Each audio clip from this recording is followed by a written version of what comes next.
بسم الله الرحمن الرحيم.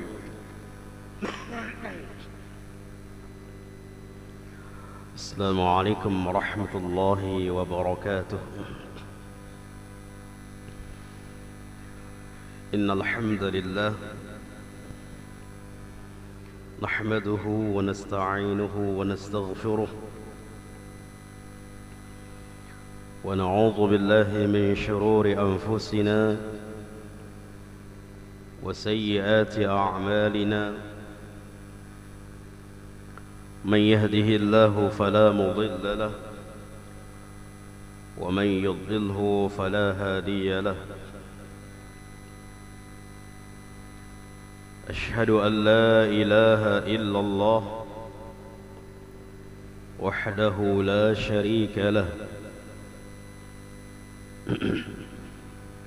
وأشهد أن محمدًا عبده ورسوله وحبيبه وخليله ولا نبي ولا رسول بعده. يا أيها الذين آمنوا اتقوا الله حق تقاته ولا تموتن إلا وأنتم مسلمون. أما بعد، فإن أصدق الحديث كتاب الله وخير الهدي هدي محمد صلى الله عليه وسلم وشر الأمور محدثاتها وكل محدثة بدعة وكل بدعة ضلالة وكل ضلالة في النار. أحبتي في الله رحمني ورحمكم الله. Alhamdulillah, kita bersyukur kepada Allah Subhanahu wa ta'ala yang telah menjadikan kita hamba-hamba yang masih taat kepada peraturan-peraturan Allah, yang masih menjadikan kita hamba-hamba yang taat kepada Rasul sallallahu alaihi wasallam. Terlebih lagi menjadikan kita di antara hamba Allah yang diberikan oleh Allah kemudahan di dalam belajar agama, diberikan oleh Allah kemauan dan dimudahkan di dalam kemauan tersebut duduk di majlis ilmu untuk mempelajari agama, yang itu merupakan kemuliaan pada diri kita, yang itu merupakan datang dari Allah.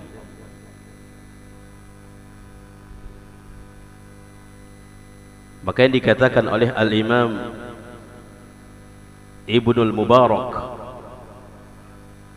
Al-Imam Ibnul Mubarak mengatakan, ajibtu liman lam yatlubul ilma. Kata Al-Imam Ibnu Mubarak, aku heran, aku takjub, aku heran melihat orang-orang yang tidak mau belajar. Heran di sini bukan heran yang takjub, tapi heran yang membawa kepada kehinaan.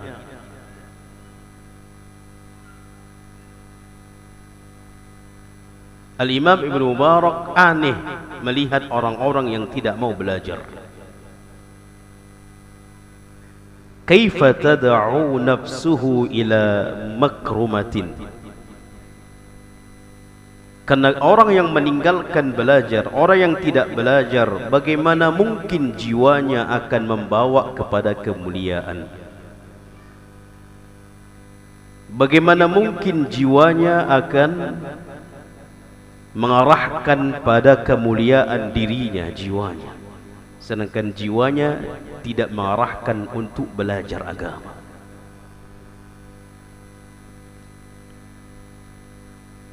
Karena kemuliaan itu diperoleh dengan ilmu.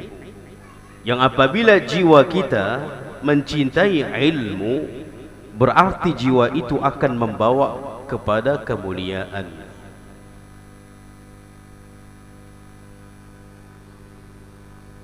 Maka hibati fillah rahimani wa rahimakumullah, sekali lagi kita bersyukur kepada Allah karena Allah menunjuk kita di antara hamba-hamba Allah yang memiliki kemauan, keinginan yang kuat di dalam belajar. Ahibati fillah, kita lanjutkan kajian tafsir kita. Iya, tafsir. Pertemuan akan datang baru Umdatul Ahkam, kitab Umdatul Ahkam. Kita berhenti di ayat yang ketiga. Kita berhenti di ayat yang ketiga. Ma wadda'aka rabbuka wa ma qala. Rabbmu, untuk mengartikan Rabb terlebih dahulu disebutkan, karena Allah adalah fa'il. Allah adalah fa'il.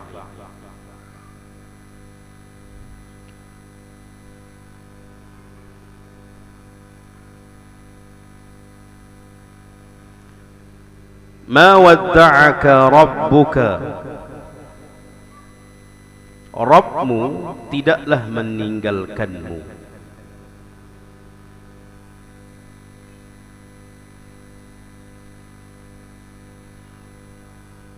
Rabbmu tidaklah meninggalkanmu. Wadda'aka, wadda'a tarak. Ma wadda'aka yakni ma tarakaka, engkau tidak akan ditinggalkan oleh Rabbmu.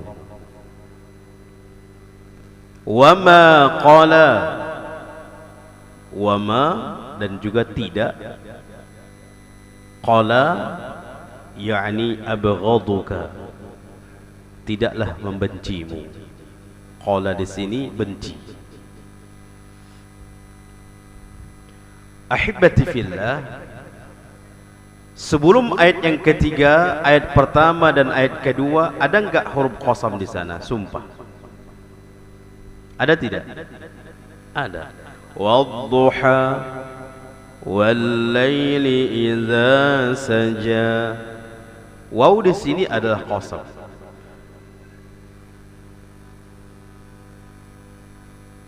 Fungsi dari sumpah adalah untuk memperkuat. Seseorang yang bersumpah tujuannya untuk menguatkan atas ucapannya, untuk menguatkan atas penglihatannya. Bapak lihat, demi Allah saya lihat. Fungsi tujuan dia bersumpah untuk mengkuatkan atas apa yang dia lihat, untuk mengkuatkan atas apa yang dia ucapkan, untuk mengkuatkan atas apa yang tidak dia perbuat atau dia perbuat. Jadi intinya setelah sumpah dia bersumpah, setelah itu adalah mengkuatkan.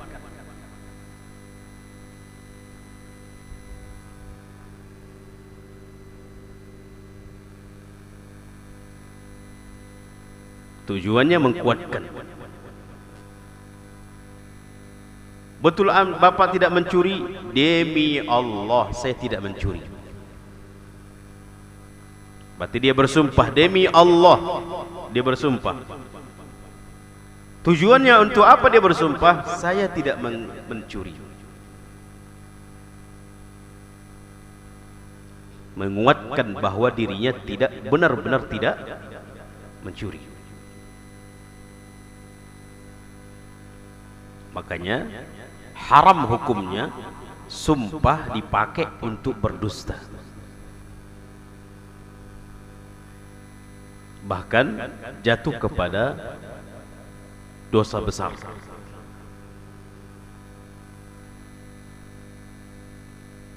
Dan syirik hukumnya bersumpah atas nama selain Allah walaupun benar. Kalau dia bersumpah atas nama Allah tapi berbohong. Yang kedua, bersumpah atas nama selain Allah tapi benar, jujur. Milih satu, yang pertama atau yang kedua? Enggak ada yang milih-pilih. Bersumpah atas nama selain Allah tapi jujur benar, ini hukumnya syirik. Minimal syirik kecil, itu minimal. Maksimal syirik besar. Sedangkan bersumpah atas nama Allah tapi berdusta, ini dosa besar, tidak sampai kepada hukum syirik.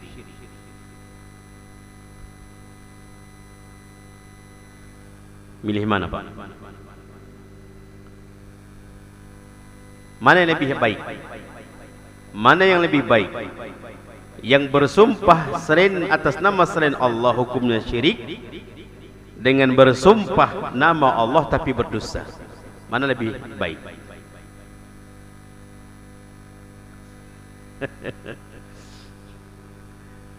Kata seorang sahabat Nabi, bersumpah atas nama Allah walaupun dia dusta lebih aku sukai daripada bersumpah atas nama selain Allah walaupun dia benar.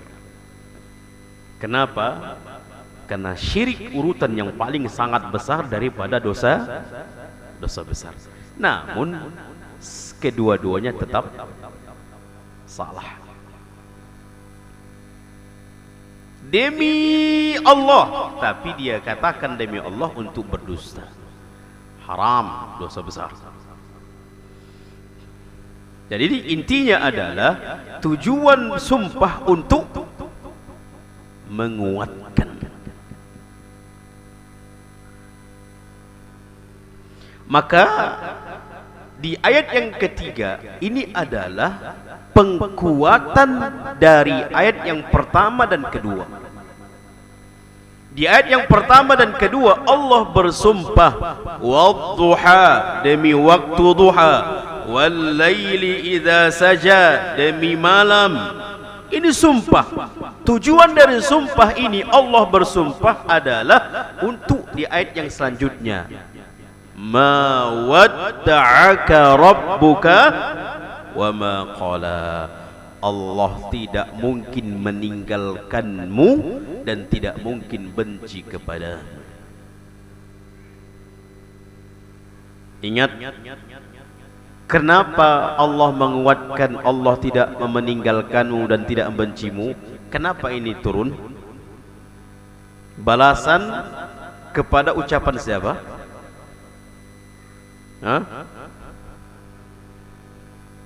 Ummu Jamil. Siapa Ummu Jamil? Istri Abu Lahab. Jadi jangan jangan Pak, ikhwan, membuat nama Ummu Jamil anaknya. Walaupun cantik memang Ummu Jamil, cantik, tapi istri Abu Lahab. Kalau orang yang pernah membaca, siapa nama istri antum? Ummu Jamil. Masya Allah, Ummu Jamil. Siapa Abu Lahab? Siapa Ummu Lahab?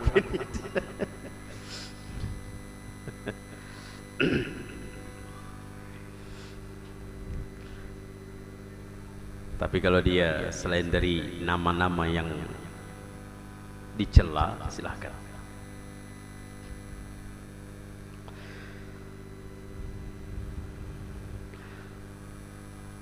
Jadi Ummu Jamil mengatakan syaitannya si Muhammad telah meninggalkannya. Siapa yang dimaksud syaitan di sini oleh Ummu Jamil? Malaikat Jibril. Syaitan si Muhammad itu sudah meninggalkannya, sudah membencimu wahai Muhammad. Dia sudah meninggalkanmu wahai Muhammad. Dia sudah membencimu wahai Muhammad. Maka Allah balas dengan ayat ini. Ma wadda'aka rabbuka wa ma qala. Wahai Muhammad, tidak mungkin Allah meninggalkanmu dan tidak mungkin Allah benci kepada.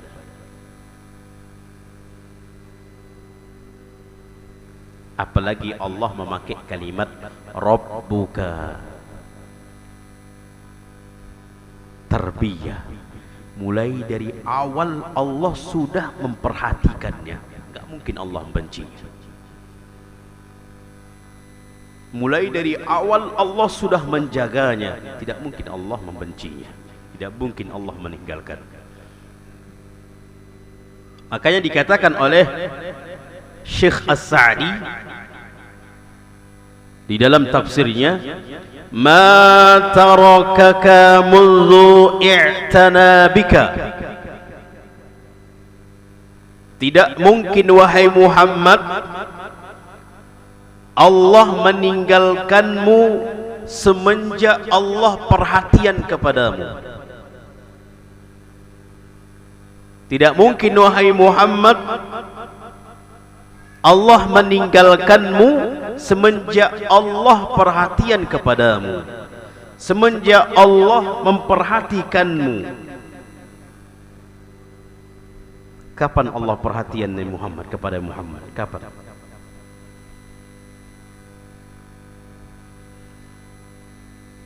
Ingat di dalam sebuah asar,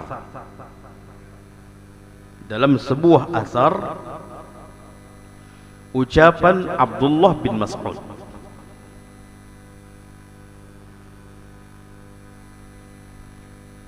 Jadi ini bukan hadis ya, tapi ini asar, ucapan sahabat atau ucapan tabi'in, itu disebut dengan asar, bukan hadis.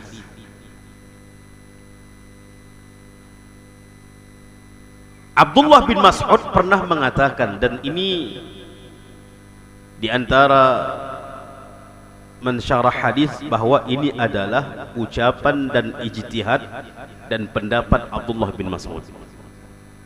Dia mengatakan, innallaha nazara fi qulubil ibad. Sesungguhnya Allah ketika melihat hati-hati para hamba, ketika Allah melihat hati-hati para hamba, fawajada qalba Muhammadin sallallahu alaihi wasallam khaira qulubil ibad, maka Allah melihat, mendapatkan hati yang terbaik dari seluruh hati-hati para hamba adalah hatinya Rasulullah. Berarti semenjak itu Allah sudah perhatikan.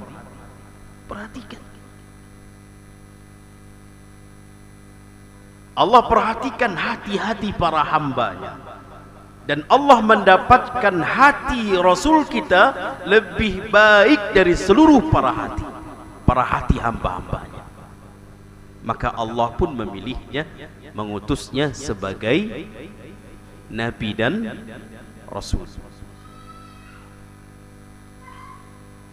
Fastafahu li nafsihi fab'athahu birisalatihi. Maka Allah memilih dirinya, yaitu Muhammad, untuk mengutusnya sebagai Rasul.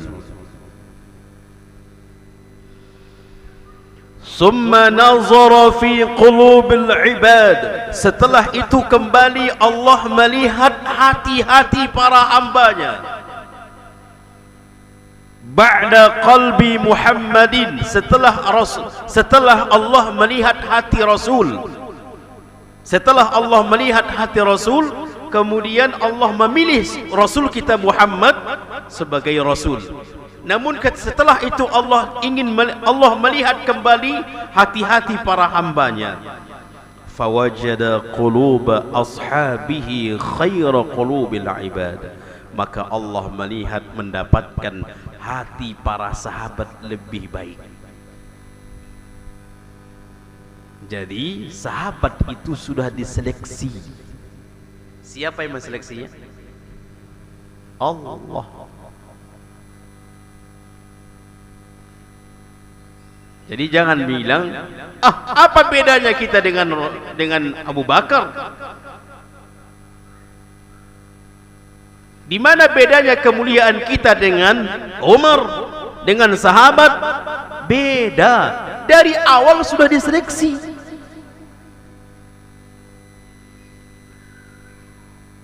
Apalagi sampai mengatakan, kenapa aku tidak dipilih jadi sahabat Nabi? Udah diseleksi, udah ditengok, dilihat oleh Allah hati-hati para hambanya. Rupanya yang terpilih siapa? Sahabat. Faja'alahum wuzara'a nabiyhi. Maka Allah pun menjadikan para sahabat ini untuk membantu Rasul di dalam risalahnya. Jadi para sahabat itu pilihan atau tidak? Rasul itu pilihan atau tidak? Pilihan.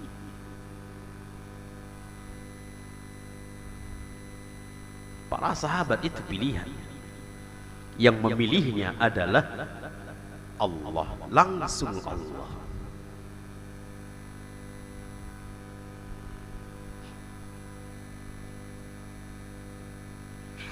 Jadi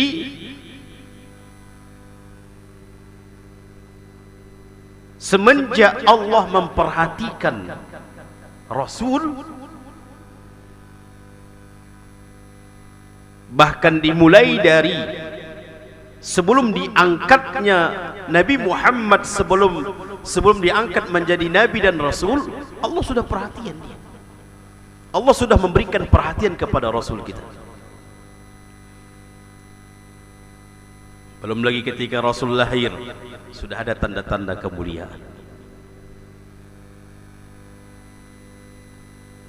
Sebagian ustaz mengambil kemuliaan ketika Rasul lahir, referensinya Al-Barzanji. Kitab Al-Barzanji penuh dengan dusta, penuh dengan dongeng, tidak semua benar. Ustaz kok tahu mantannya?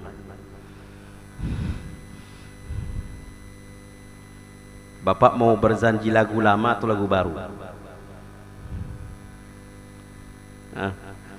Ada lagu Persi lama, ada lagu Persi baru.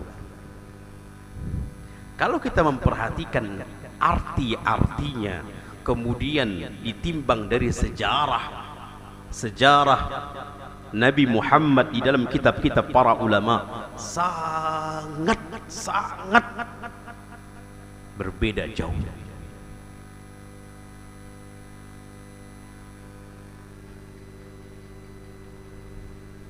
Jadi sebagian ustaz mengambil referensi sejarah kelahiran Nabi dari Al-Barzanji. Ini keliru.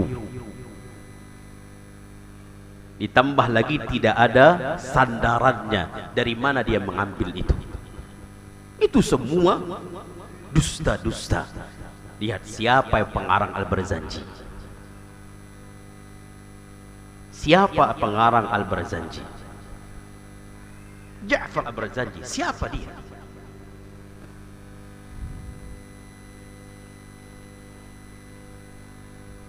Makanya terkadang kalau dikemukakan, dibacakan Al-Barzanji itu, terasa sesak dada kita.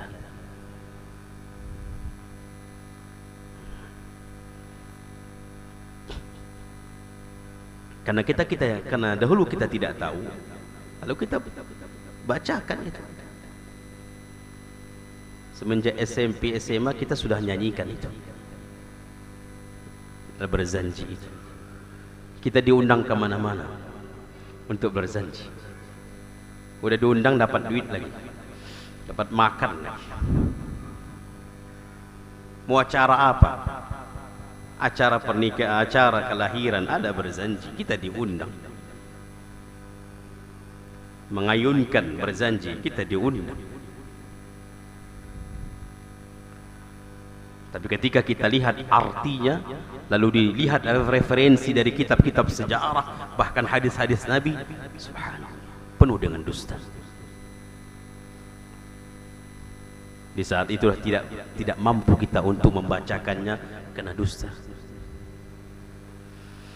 Baik.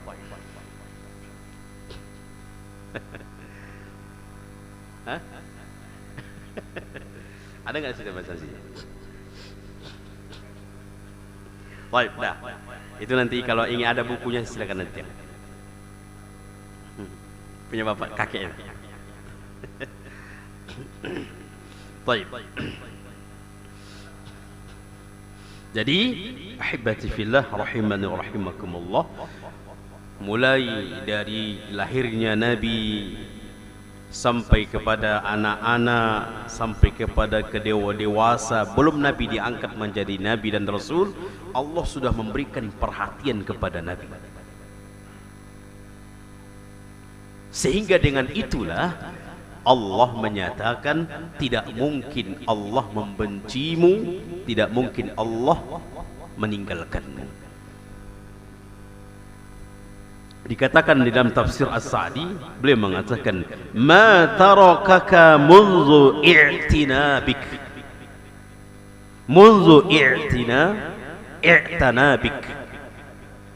Ya Muhammad, tidak mungkin Allah meninggalkanmu semenjak Allah perhatian kepadamu.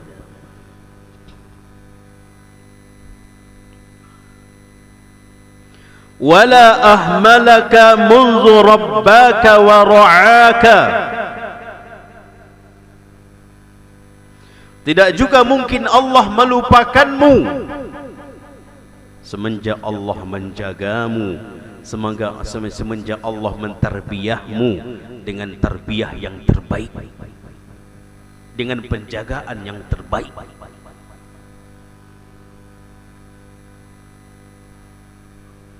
Sungguh banyak sekali di dalam sejarah bagaimana Allah menjaga Nabi.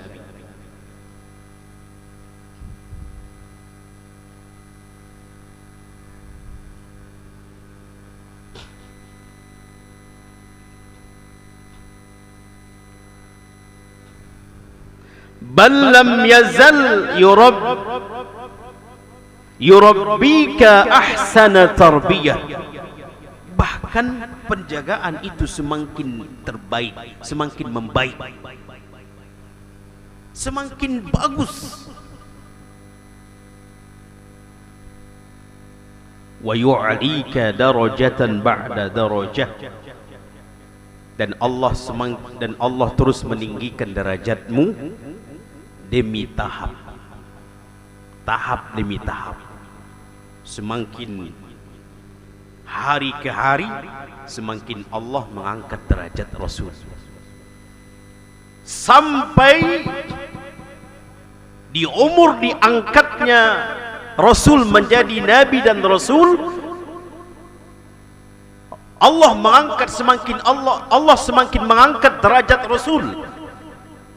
Semakin Rasul menjalankan tugasnya menjadi seorang Nabi dan Rasul, Allah semakin mengangkat derajatnya sampai wafatnya Nabi, derajat yang sempurna diangkat oleh Allah. Jadi semakin hari semakin mulia, semakin hari dia lewati semakin mulia,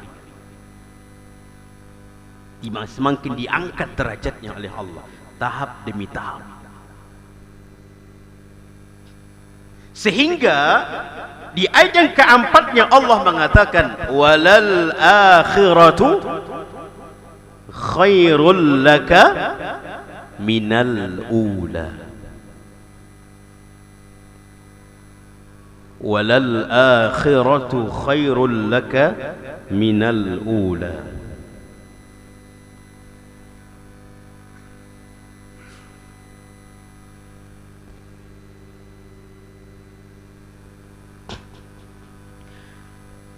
Di dalam ayat ini ada dua penjelasan. Ana harap ini fokus ya.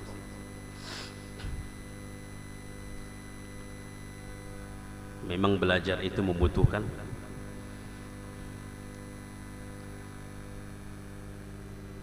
agak memfungsikan akal. Terlebih pada pembahasan yang memang harus fokus. Di dalam ayat yang keempat, walal akhiratu khairul laka minal ula, di sini ada beberapa penjelasan. Penjelasan yang pertama yang sudah kita singgung tadi, yaitu semakin hari, semakin Nabi itu memperoleh kesempurnaan daripada awal, sehingga puncak kesempurnaan di akhir-akhir wafatnya Nabi.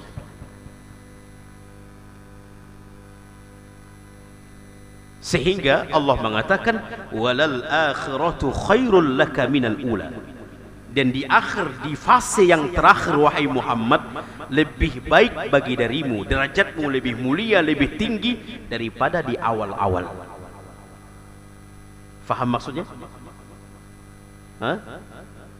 Jadi penjelasan yang pertama, semasa Nabi diangkat menjadi Nabi dan Rasul, maka tahap ini lebih mulia daripada sebelum diangkat menjadi Nabi dan Rasul. Kemudian ketika Nabi menjalankan tugasnya, tugas di awal, tugas yang pertama, hari kedua, sampai sebulan, sampai setahun. Kemudian tahun yang keduanya lebih baik, lebih ditinggikan derajatnya daripada tahun yang pertama. Sehingga di akhir-akhir hidupnya Nabi lebih baik daripada di awal-awalnya. Faham ini maksudnya? Jadi semakin hari, semakin mendekati ajal Nabi, semakin sempurna kemuliaan Nabi. Sehingga Allah mengatakan walal akhiratu khairul laka minal ula. Di akhir itu wahai Muhammad lebih baik daripadamu. Posisimu di akhir wahai Muhammad lebih baik daripada di awal-awal, daripada permulaan. Menunjukkan semakin akhir semakin terbaik, semakin sempurna kebaikan diberikan Allah kepada Rasul.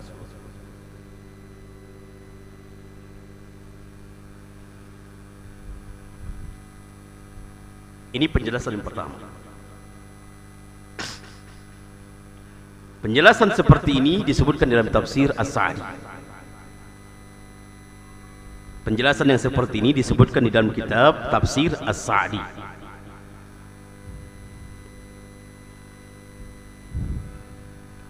Oleh Syekh As-Sa'di yang merupakan gurunya Syekh Shalih Al-Utsaimin.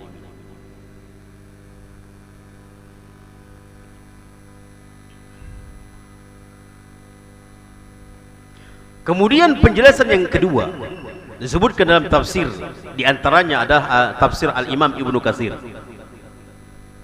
Di antaranya adalah tafsir Al-Imam Ibnu Katsir. Walal akhiratu khairul laka minal ula, ay wad darul akhirah khairul laka min hadhihi ad-dar. Wahai Muhammad, kemuliaan yang engkau peroleh di dunia ini, kemuliaan di hari akhirat lebih terbaik daripada di dunia ini. Kemuliaan akhirat yang akan Allah berikan kepadamu wahai Muhammad, kemuliaan yang lebih baik daripada kemuliaan yang Allah berikan di dunia ini.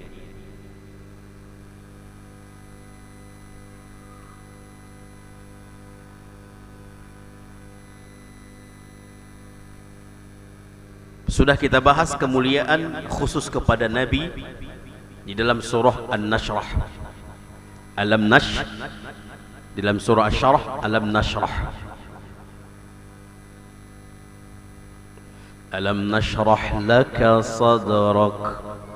Ini kemuliaan bagi Nabi yang bersifat sir, yang tak nampak.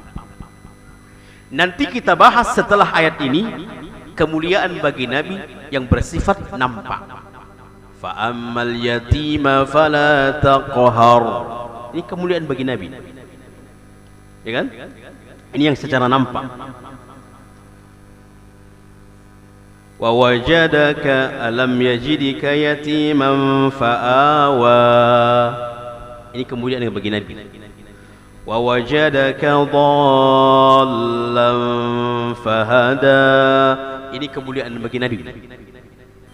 Wa wajadaka 'ailan fa'aghna. Kemuliaan bagi Nabi yang bersifat nampak. Ini penjelasan lain. Ya. Sedangkan kemuliaan bagi Nabi yang bersifat sir Allah sebutkan dalam surah Alam nashrah laka sadrak. Allah lapangkan dadanya. Wa wada'na 'anka wizrak. Allah ampuni dosanya. Allah ringankan bebannya. Alladzi anqadha zahrak wa rafa'na laka zikrak. Allah angkat kemuliaan namanya sampai nama itu disebut di zaman sekarang sampai hari kiamat. Kemuliaan bagi Nabi. Dan Allah mengatakan walal akhiratu khairul laka minal ula. Kemuliaan yang di dunia, namun ingat wahai Muhammad, kemuliaanmu nanti di akhirat melebihi dari itu, lebih baik lagi. Baik, sudah azan, insyaallah ba'da isya kita lanjut. Wassallallahu ala nabiyina Muhammadin wa ala alihi wa sahbihi ajma'in. Assalamualaikum warahmatullahi wabarakatuh. Assalamualaikum warahmatullahi wabarakatuh. Alhamdulillahi rabbil alamin.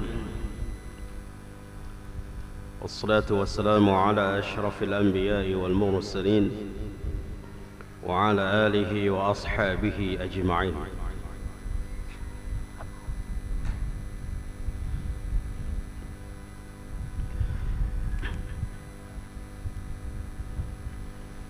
Allah subhanahu wa ta'ala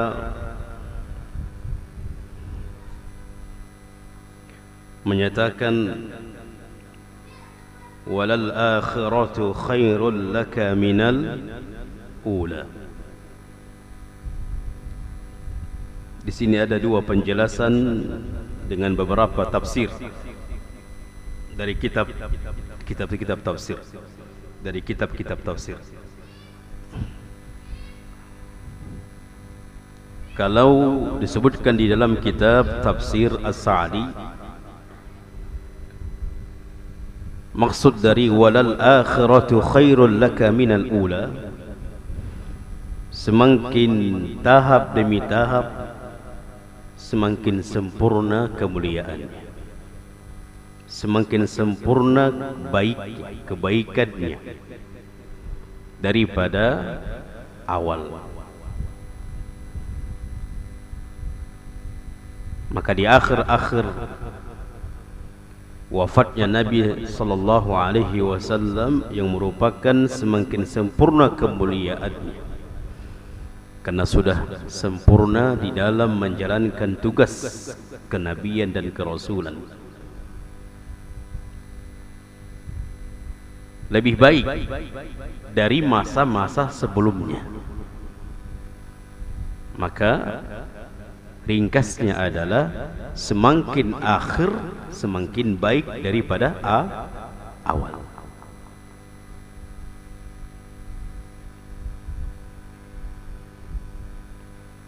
Maka hendaknya kita seperti itu. Semakin akhir mendekati masa tua kita, hendaknya semakin baik. Semakin baik dari ibadah kita, semakin baik dari ilmu kita, semakin baik dari amal dan sifat kita, sikap kita, akhlak kita, semakin baik.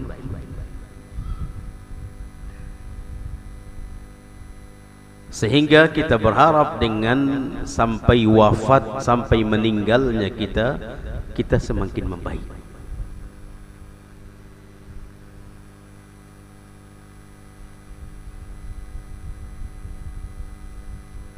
Maka ini yang dimaksud dengan walal akhiratu khairul laka minal ula. Disebutkan di dalam tafsir Al-Imam Ibnu Katsir, maksud dari walal akhiratu khairul laka minal ula ay wad darul akhirah khairul laka min hadhihi ad-dar. Kemuliaan yang Allah berikan kepadamu wahai Muhammad lebih mulia lagi pemberian di akhirat dibandingkan dengan kemuliaan yang diberikan di dunia.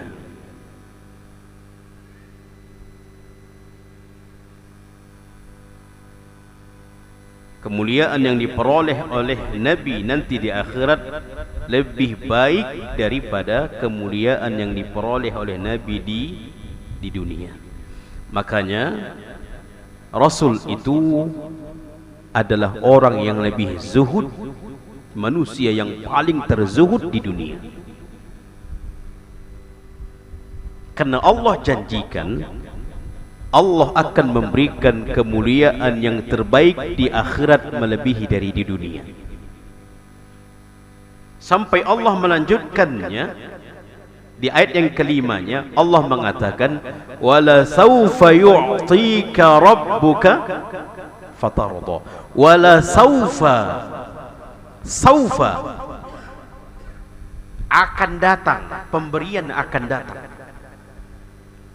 Saufa akan datang itu ada saya'lamun, kalla saya'lamun, summa kalla saya'lamun.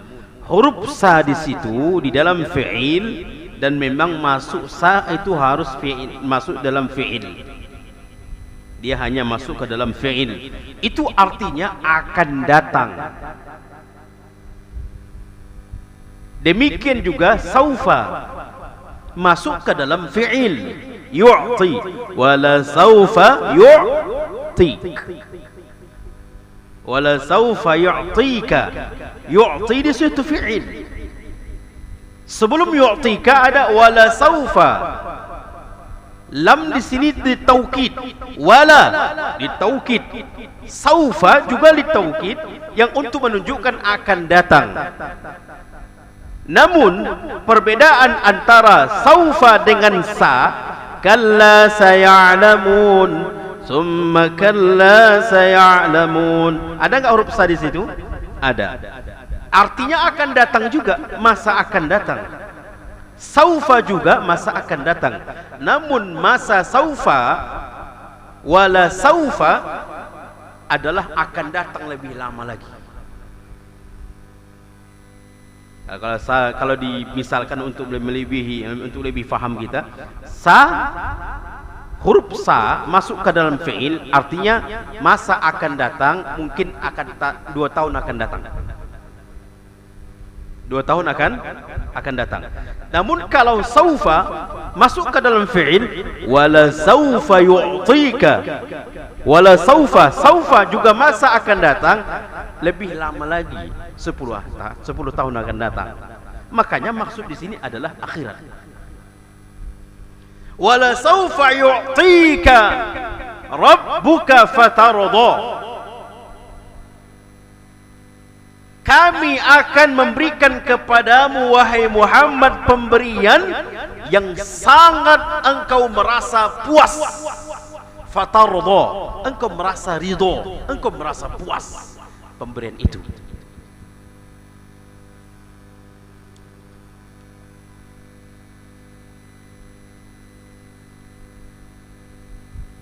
Di mana pemberian yang membuat Nabi itu ridho, puas, sangat memuaskan? pemberian di akhirat. Makanya Nabi itu hidup di dunia ini, makanya kata Nabi SAW, mali walid dunya, apa urusanku dengan dunia ini? Karena sudah Allah janjikan pemberian yang sangat sempurna itu di akhirat. Allah sudah janjikan kepada Rasul, wala saufa yu'tika rabbuka fatarda, sehingga pemberian itu di akhirat engkau membuat engkau merasa puas, benar-benar puas, benar-benar ridha. Itu hanya pemberian di akhirat. Makanya Nabi itu di dunia ini tidak ada dia pikirkan, karena sudah janji dari siapa? Janji dari Allah. Orang beriman juga demikian, Allah janjikan wal akhiratu khairu wa abqa. Akhirat itu lebih baik dan lebih kekal. Jadi kalau orang benar-benar ingin memperoleh, ada usaha ingin memperoleh kemuliaan di akhirat, hidup bahagia di akhirat, lalu dia berusaha, dia nampakkan dengan usaha agar dia memperoleh kehidupan di akhirat lebih baik, maka tidak ada dia pikiran ke dunia ini. Apalagi Allah mengatakan dalam hadis, tidak seimbang antara akhirat dengan dunia. Permisalan antara akhirat dengan dunia tidak sama sekali, tidak ada seimbang.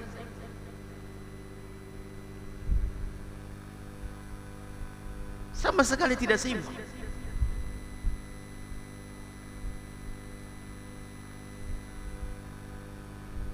Makanya orang-orang yang seperti ini ingin memperoleh kemuliaan di akhirat, dia tidak pernah bersedih di dunia. Karena janji Allah kepada orang yang beriman, yang taat, wal akhiratu khairu wa abqa. Akhirat itu lebih baik. Makanya Allah senantiasa mengingatkan kepada hamba-hambanya, prioritaskan akhirat, utamakan akhirat. Jangan sampai kalian wahai beriman hidup bahagia di dunia namun di akhirat sengsara. Jangan sampai. Orang yang beriman hidup bahagia penuh dengan semuanya fasilitas, namun tidak sebanding kebahagiaan nanti di akhirat. Beriman yang semuanya ada sama dia, hidup dengan megah, fasilitas hidup semuanya ada bagi dirinya, ada padanya, namun di akhirat nanti lebih dari itu.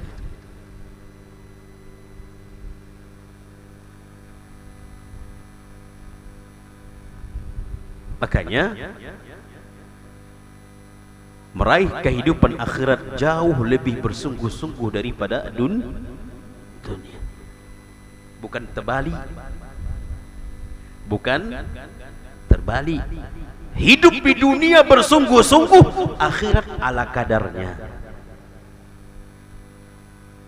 Terkadang kita pun memberikan motivasi sama anak-anak, akhirat ala kadarnya.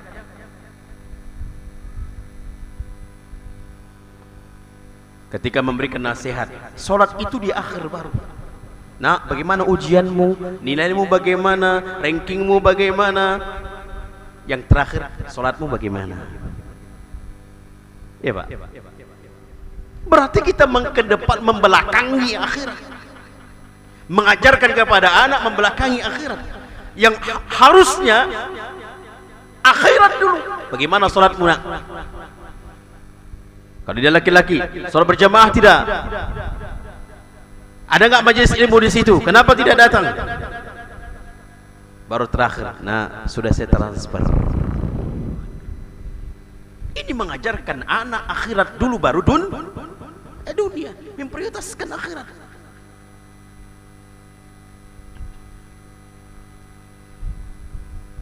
Makanya kalau hati kita seperti itu, apapun yang terjadi di dunia ini, meyakini itu semua takdir, namun kita tidak bersedih.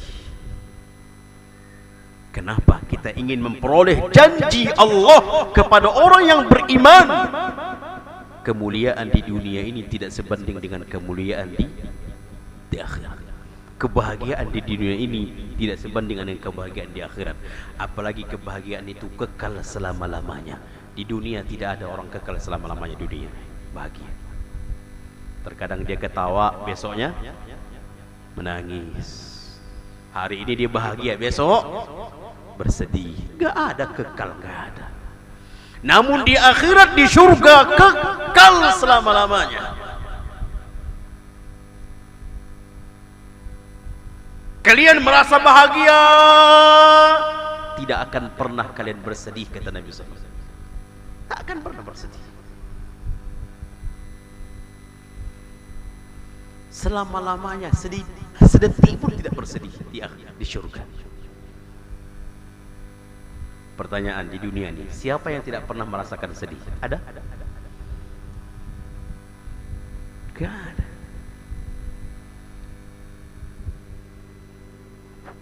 Karena hidup di dunia ini pasti sedih. Terkadang kesedihan lebih banyak daripada kebahagiaan. Faham ini, ikhwan?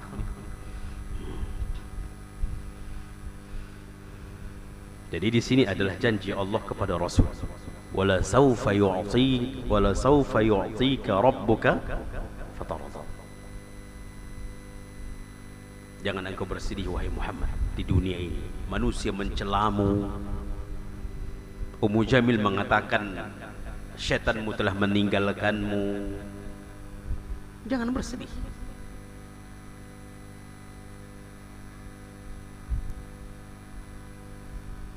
Karena nanti di akhirat akan kami berikan sebuah pemberian yang sangat memuaskan, sangat ridho, engkau ridho dengannya.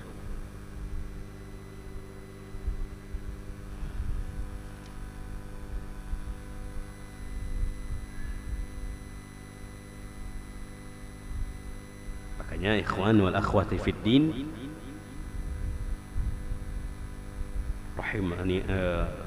rahimani wa rahimakumullah, maka hendaknya kita benar-benar bersungguh-sungguh.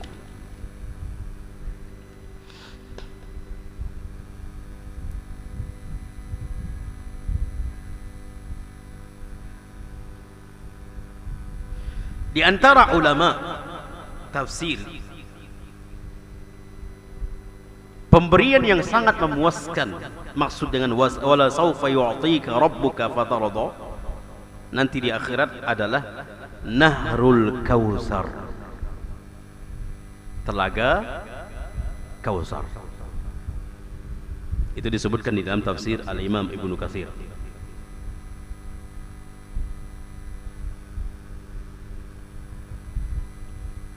Di antara yang memaksud dengan pemberian yang sangat memuaskan Nabi di akhirat adalah telaga Rasul.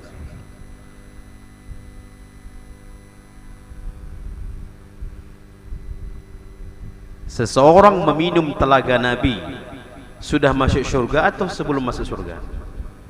Sebelum.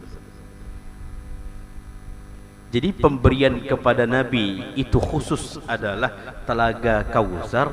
Itu membuat Nabi itu puas, terlebih nanti surga.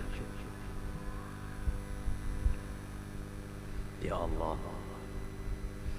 Demikian juga umat Nabi Muhammad, ketika diizinkan oleh Allah, seorang hamba, seorang umat Nabi Muhammad diizinkan meminum telaga Rasul, bahagia tidak? Sangat bahagia. Terlebih nanti masuk ke dalam surga, dia merasakan nikmat di dalam surga. Terlebih lagi nanti Allah buka hijab, sehingga tidak ada lagi penghalang hamba-hamba ahli jannah, penduduk surga, melihat wajah Allah yang puluhan tahun dia sujud kepada wajah itu. sehingga semakin bahagia. Puncak kebahagiaan ahlul jannah, penduduk syurga, adalah ketika melihat wajah Allah. Itu puncak kebahagiaan. Sangkingkan bahagianya, lupa dengan kebahagiaan naimul jannah, lupa dengan kebahagiaan syurga. Sangkingkan bahagianya.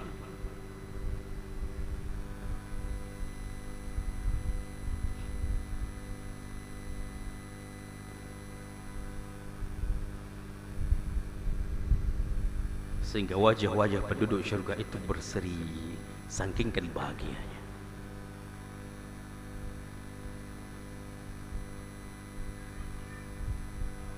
Wujuhu yawma idzin nazirah. Wujuhu yawma idzin nazirah ila rabbiha nazirah. Wujuhu yawma idzin nazirah. Wajah mereka pada hari itu bercahaya, berseri-seri. Ila rabbiha nazirah, karena melihat Rabbnya.